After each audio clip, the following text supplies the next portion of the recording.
इस सरकार ने, अरविंद केजरीवाल एंड कंपनी ने अपने गुरु स्वर्गीय अन्ना हजारे को भी बेवकूफ बनाया था, उनको धोखा दिया।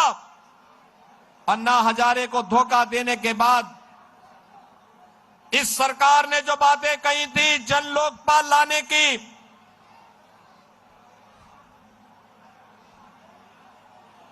जिन्होंने कहा था कि सिटीजन चार्टर लागू करेंगे, दिल्ली की जनता को बुनियादी सुविधाओं से आच्छादित करेंगे, कहां गया जन लोकपाल? कहां गया जन लोकपाल? मैं पूछना चाहता हूं इनसे, इनकी कैबिनेट के 1 दर्जन से अधिक मंत्रियों पर भ्रष्टाचार के आरोप लगे हैं। केजरीवाल के साथ कई मंत्रियों को जेल की सलाखों के अंदर बंद होना पड़ा। और यही नहीं, इन्होंने कहा था लोकसभा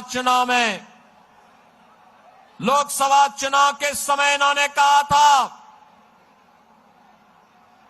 कि जनता जनार्दन तय करेगी, मैं जनता की अदालत में हूं। और उस समय इन्होंने कहा था कि जनता तय करेगी कि मुझे इस्तीफा देना है कि नहीं देना है। बहनों और भाइयों, लोकसभा चुनाव में दिल्ली की सातों सीटें मोदी जी के कमल चुनाव चिन्ह पर देकर के दिल्ली की जनता ने अपना फैसला सुना दिया।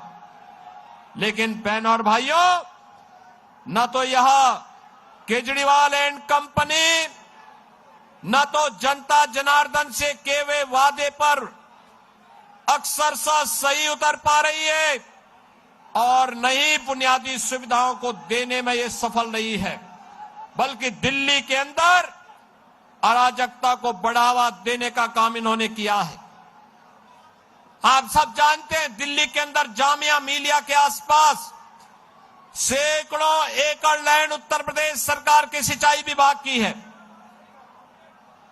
वहां पर भी आम आदमी पार्टी के जुड़े हुए पदाधिकारियों और विधायकों ने तमाम जमीनों पर बांग्लादेशियों को जबरन बसाने का काम कर दिया था, अवैध कब्जे कर दिए थे, निर्माण कर दिए थे। मैंने कई बार दिल्ली की सरकार से कहा कि भाई ये अवैध कब्जा उत्तर प्रदेश की जमीन पर मत करो, मत करवाने दो। लेकिन जब ये नहीं माने, उन्होंने कोई सहयोग नहीं किया, तो बहनों और भाइयों, मुझे उत्तर प्रदेश से अपना बुलडोजर भेजना पड़ा था और बुलडोजर भेज करके मुझे फिर वो पूरी जमीन खाली करवानी